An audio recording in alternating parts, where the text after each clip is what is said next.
Assalamualaikum warahmatullahi wabarakatuh. Bismillahirrahmanirrahim. Alhamdulillahi rabbil alamin. Wabihi nasta'inu ala umurid dunya waddin. Wassalatu wassalamu ala ashrafil anbiya wal mursalin. Sayyidina wa maulana Muhammadin wa ala alihi wa sahbihi ajma'in wa ba'du. Para pemirsa rahimakumullah, selamat berjumpa kembali dengan channel Anissa Rasid 294 yang membahas tentang masalah kajian kitab Mabadi'ul Fiqhiyah Jilid 2. Yang pada kesempatan kali ini kita akan membahas tentang masalah sholat. Mari kita bahas kita kupas dengan tuntas tentang masalah sholat. Semoga apa yang akan kami sajikan ini senantiasa menjadi tambahan ilmu yang manfaat, ilmu yang barokah bagi diri kita semua. Amin ya rabbal alamin. Bismillahirrahmanirrahim. Qala al-musannifu rahimahullahu ta'ala wa nafa'ana bihi wa bi'ulumihi fi daraini amin. As-sholatu aihadhi as-sholatu, adapun ini ialah sholat. Soal alaman tajibus sholatu, alaman bagi siapa tajibu wajib as-sholatu apa sholat. Sholat itu diwajibkan bagi siapa? Jawab, ala kulli muslimin baligin akilin. Ala kulli muslimin, bagi setiap orang muslim, balighin yang sudah balik, akilin yang berakal. Jadi sholat diwajibkan bagi setiap orang muslim yang dirinya sudah balik dan juga dirinya berakal, atau kata lainnya yaitu bagi setiap mukallaf. Sehingga bagi orang non muslim nggak wajib sholat karena dia bukan muslim. Demikian juga anak kecil nggak wajib untuk mengerjakan sholat karena masih belum balik. Orang gila juga demikian. Kenapa? Karena dirinya tidak berakal. Wa ala waliyyi sabihi ayya'murahu bis-sholati ba'da tamami sab'i sinina wa yadribuhu ala tarkiha ba'da kamali asyri sinina. Wa ala wali sabiyyi, dan itu tetap atas walinya anak-anak. Ayya'mura, adapun hendak memerintahkan siapa wali sabi hu kepada as-sabi bisolati dengan sholat. Ba'da tamami sab'i sinina, di dalam setelah sempurnanya 7 tahun. Wa yadribahu, dan hendaknya memukul siapa wali sabi ala tarkiha, atas meninggalkannya sholat, ba'da kamali asyri sinina, di dalam setelah sempurnanya 10 tahun. Akan tetapi sekalipun anak yang belum balik tidak diwajibkan, sekalipun tidak diwajibkan untuk mengerjakan sholat, namun bagi walinya anak-anak hendaknya untuk senantiasa memerintahkan anak-anaknya untuk mengerjakan sholat ketika sudah umur 7 tahun. Apa tujuannya? Katanya sholat itu nunggu nek balik. Kenapa umur 7 tahun sudah diperintahkan untuk sholat? Tujuannya yaitu untuk membiasakan. Jadi agar ketika nanti ketika sudah balik, dirinya sudah terbiasa untuk mengerjakan sholat, maka semenjak umur 7 tahun, anak-anak harus mulai diperintahkan untuk mengerjakan sholat. Wa yadribahu ala tarkiha ba'da kamali asyri sinina. Dan seandainya sampai umur 10 tahun kok masih belum mau mengerjakan sholat, maka alangkah baiknya orang tua untuk memukul anak tersebut agar sampai mereka mau untuk mengerjakan sholat. Akan tetapi pemukulan yang dilakukan oleh orang tua kepada anak tersebut adalah pemukulan yang ghairi mubarihin, yang tidak sampai membahayakan kepada anak tersebut. Hanya sekedar untuk menakut-nakuti saja. Hal ini sesuai dengan apa yang disabdakan oleh Rasulullah Muhammad sallallahu alaihi wasallam yakni dalam sebuah hadis muru auladakum wahum abna usabin wadribuhum wahum abna utis'in.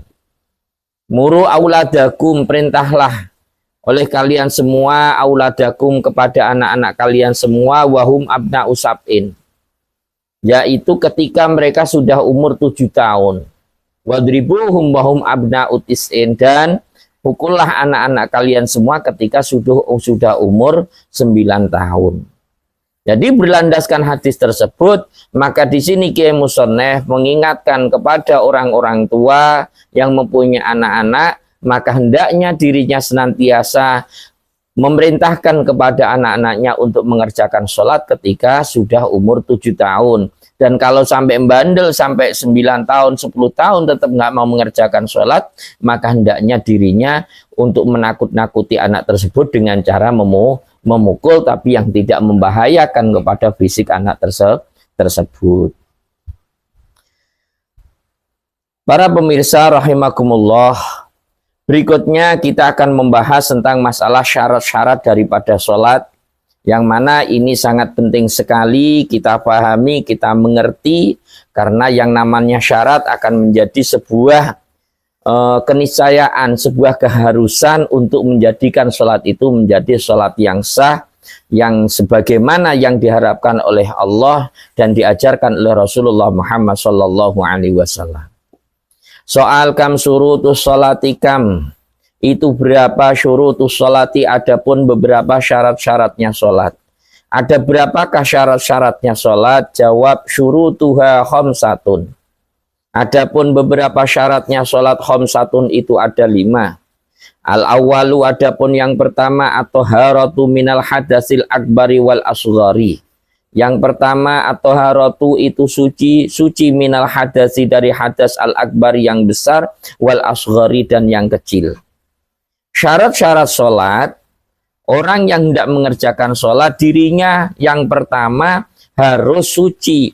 Baik suci dari hadas yang besar maupun suci daripada hadas yang kecil.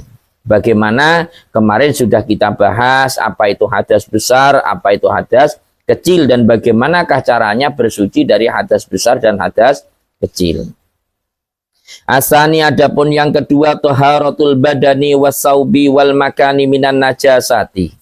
Asani, adapun yang kedua, taharatul badani, itu sucinya tubuh, wasaubi dan pakaian, wal makani dan tempat, minan najasati dari beberapa najis. Yang kedua syarat-syaratnya sholat, yaitu seseorang yang hendak mengerjakan sholat, tempatnya ini harus suci dari najis. Tidak boleh ada najis baik dalam tubuh, pakaian maupun tempatnya. Asalisu, adapun yang ketiga, satrul aurati, itu menutup aurat. Yang ketiga, kalau sholat harus menutup aurat. Kemarin sudah kita bahas auratnya orang laki-laki mabaina surah warubah, yaitu di antara pusar dan lutut. Auratnya wanita ketika sholat yaitu jami ubadaniha, seluruh tubuhnya kecuali muka dan kedua telapak tangannya, baik bagian luar maupun dalamnya. Nah, ini yang aurat ketika seseorang mengerjakan sholat, maka seluruh auratnya harus tertutup. Ar-rabi'u, adapun yang keempat, ma'rifatu duhulil wakti. Ma'rifatu duhulil wakti, yaitu mengetahui masuknya waktu. Ketika kita hendak mengerjakan sholat, maka kita harus tahu persis bahwasanya sekarang sudah masuk waktu sholat tersebut. Seandainya ketika kita hendak mengerjakan sholat duhur, kita harus tahu persis bahwasanya ini sudah waktunya sholat duhur. Tidak boleh yang penting sholat. Nah, ketika ada orang yang penting sholat tanpa ada istihad, tanpa ada usaha untuk mengetahui apa ini sudah masuk waktu atau tidak, maka ketika dirinya sholat, maka sholatnya tidak sah. Al-khamisu, adapun yang kelima, istiqbalul kiblati, itu menghadap ke arah kiblat. Yang kelima yang menjadi syarat seseorang ketika dirinya hendak mengerjakan sholat harus senantiasa menghadap ke arah kiblat. Kalau sekarang kiblat kita yaitu mengarah kepada Ka'bah, menuju ke Baitullah. Itu yang harus kita lakukan. Para pemirsa rahimakumullah, itulah beberapa hal yang harus kita perhatikan sebelum kita mengerjakan sholat. Sehingga syarat-syarat ini harus terpenuhi semuanya ketika seseorang hendak mengerjakan sholat. Demikian barangkali yang kita bahas pada kesempatan kali ini. Akan kita lanjutkan dalam video yang berikutnya. Tidak lupa kami mohon bantuannya untuk memberikan subscribe kepada video kami. Kurang lebihnya mohon maaf. Afu minkum. Wassalamualaikum warahmatullahi wabarakatuh.